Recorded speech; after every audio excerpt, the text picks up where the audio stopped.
I know you're not supposed to compare yourself to others, but let me tell you about this guy. I'm Brian Ford. Welcome to Self Improvement Daily. Last week, I met up with a friend and mentor, Marcus Collius. I only met him 6 months ago, but he's played a major role in my life, helping me to elevate my business, streamline my intentions, and deepen my faith. He's one of the best men I know. He also happens to be a former bodybuilder who built a major brand selling health supplements. Getting to spend some time with him more casually and see the way he navigates the world, something became glaringly evident. He holds himself to a much higher standard than I do. And I take pride on holding myself to a really high standard, one that often draws attention to the more mindful choices I make. I'm the guy who declines eating the dessert when it's ordered for the table. I'm the guy who's the only person that toasts without a glass of wine in their hand at special occasions. I'm the guy that says goodnight as the party is getting started.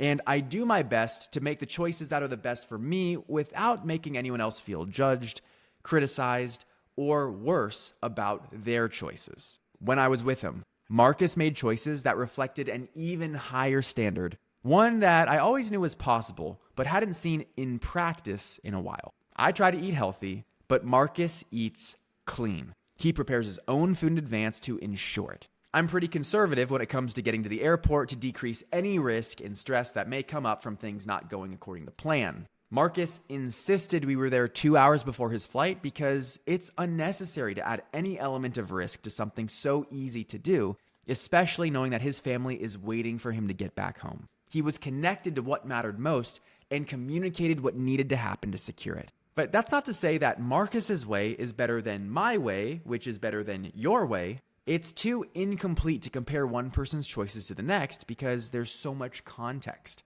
People want, value, and prioritize different things. Your standards need to reflect your life. The important question to ask, though, is, are you living up to those standards for yourself? I can speak for myself and somewhat for Marcus on this. Marcus told me that he eats clean and takes care of himself because that's what's required to show up the way he wants to for life. He has an unreasonable amount of energy to him, a powerful spirit that anyone would admire, and it's not by accident. He's designed his life around that and has accepted the consequences. Is his life a little less pleasurable or inconvenient? It would appear so. But Marcus would argue that the greater cost is to not have the capacity to give the world your fullest.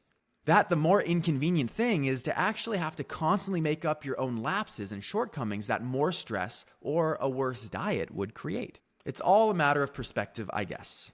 And I'm trying to get more of his. I'm Brian Ford, and you grew today. Let's do it again tomorrow on Self Improvement Daily.